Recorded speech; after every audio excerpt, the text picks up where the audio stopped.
Isihloko esikhuluma ngaso namhlanje isihloko esijule kakhulu, but anginikeze nje just i-background yento sebesikhuluma ngayo noma mhlawumbe just i-heads up of into sebesikhuluma ngayo, and then ke uPastor MP Mpofana uma bese fika ngo5 yena uzobe sethi ungena deep ke esechaza ke njenge man of God.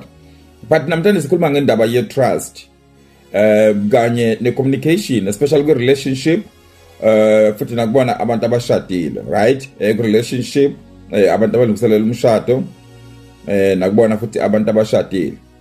Number 1, yini efuneka uyiqaphele kakhulu lapho ku relationship? Yini efuneka uyiqaphele kakhulu ku relationship? I trust kanye ne communication. I trust kanye ne communication. Right. So angithi ukubreak down I trust, and then mabe sefika ke uMP yena uzobe seqhubeka ke ne trust kanye ne communication esekubhanqa konke. But uma besikhuluma nge trust, why I trust ibalekile? Number 1, I trust ukuthembana nokuthembeka, isakhulaza ukuthembana ku relationship. Kwenza lento ebiza nge foundation of security. I foundation of security. Ayikho into eyingozi nje uthi ube no partner uthi uku relationship no partner, but awuzizwa usafe emotionally uma ngabe unaye. So you need to be emotionally safe uma ngabe uku relationship no partner wakho. You need to be emotionally safe. So you need ukuthi ube nayo leyo feeling, and you need to sense that feeling. Yokuthi yes, of course, mina ngikwi relationship nosibanibani and ngizizwa emotionally safe. So I trust ke kwazi ukwenza lokho. Ngaphandle kwe trust leyo relationship ayibi nayo lento ebiza nge foundation of security. And secondly, I trust I reduce lento ebizwa nge anxiety. And ibesayenza ukuthi le trust isinikeze ispace sokuthi sikwazi ukukhula individually noma futhi sikhule ndawonye. You understand? So ngamanye amazwi uma ngabe kukhona I trust ibulala into ebizwa nge-anxiety, ukukhathazeka okuningi, and yenza ukuthi nawe la ku relationship ukwazi ukukhula as an individual. Ngoba ingozi indaba kuba ku relationship anothi find ukuthi awukhuli wena as an individual kule relationship. Number 1. Number 2, futhi ke ungagcini ngokukhula wedwa but nikhule ndawonye. So ngamanye amazwi kube khona aspect la ukhula wedwa, kube khona futhi aspect la enikwazi khona ukukhula nobabili as ama partners kule relationship. Right. Then ke iphuzu lesithathu endla ku trust, ukuthi why I trust ibalekile sibakhulukazi ku relationship. I trust ikwazi ukwenza lento ebizwa nge forgiveness, ukuxolelana. Akubi lula ukuthi nixolelane uma ngabe ningenayo I trust, especially ku relationship yenu. So I trust iyona eyenza builda leyo bridge ekwazi ukuthi noma ngathiwa kube khona ama mistakes athile enzekile ku relationship, kodwa nikwazi ukwa resolve lawa malukhuzana lawa ma problems ngaphandle kuba nezingxaki nama issues. Noma kuthiwa kube khona imistake engakanani, niyakwazi ukuyiface leyo mistake and niyilungise because niyakwazi ukuxolelana. Now uma be I-trust ingekho, akubi lula ukuthi nikwazi ukuxolelana kwi relationship.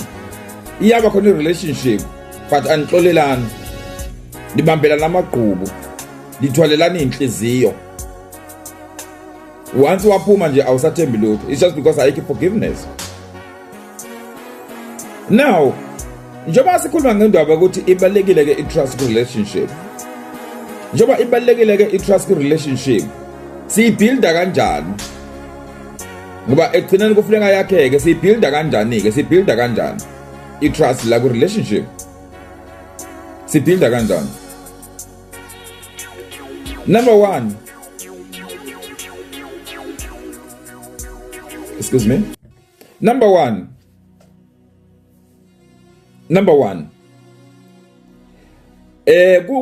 kumele kube khona amazwi la kwi relationship nama actions aveza ukuba honest phakathi kwakho no partner wakho. Makube khona amazwi phakathi kwenu, kube khona nama actions phakathi kwenu aveza ukuba honest kunina nobabili.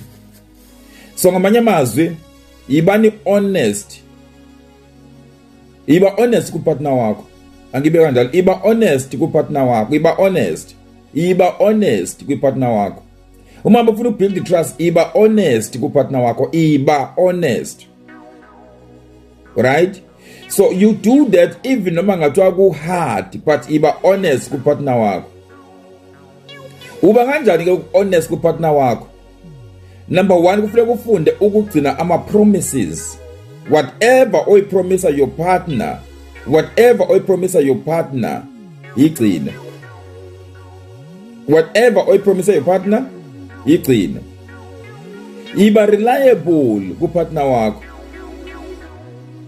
Iba reliable ku partner wakho. This is very important, guys. Iba reliable ku partner wakho. Number two, yini eyenza i-trust ihlakazeke, ihlephuke? Ihleshulwa yini i-trust? Bese kuyilungisa kanjani ekugcineni? Into ebaluleke kakhulu ile ukuthi uma ngabe kube khona ukuhlephuka kwe-trust, ukuphela kokwethembana, i-trust yahlephuka, sangabe sisathembana. Kwazini ukubona ukuthi njengamanje sesifike kwi-stage la esilahlekele khona ukwethembana. Ngamanye amazwi, as ama-partners, fundani ukubona ukuthi manje sesilahlekelwe ukwethembana. And bese nithatha i-responsibility nina nobabili as ama-partners ukuthi niyilungisa kanjani inkinga yenu yokungathembani. Ifaceni le issue lokuthi anithembani, ifaceni. Nobabili, ngikhuluma nani nobabili. Ngikhuluma nani. Ngizala ungenza ngathi nizwa la, niyangisa. Ngithi mina, ifaceni yonkinga. Ifaceni yonkinga yokuthi ke anithembani, alright? And njengoba niyiface leyo nkinga, fundani ukuba transparent to each other. Iba transparent ku partner wakho. Musukufihla kakhulu. Musukufihla kahle, musukufihla. Umfihlelelani partner wakho? Akiphela upartner wakho uwena. Ngamanye amazwi bawufihlela partner wakho uzifihlela wena. So musumfihlela upartner wakho. Iba transparent ku partner wakho. Makakwazi ukubona, maka-understand. Akangathi mangabe ecabanga ngawo be confused. Maka-understand ukuthi umuntu onjani. You need to be transparent to your partner. Number 3, funda ukumbekezelela upartner wakho. The only way ongakwazi ukubuilda i-trust kuyena ilokuthi ukwazi ukumbekezelela. So, funda ukumbekezelela. Iba umuntu patient. Kubalulekile kakhulu lokho. But ngina nginikeze just a small anyana information nge-trust.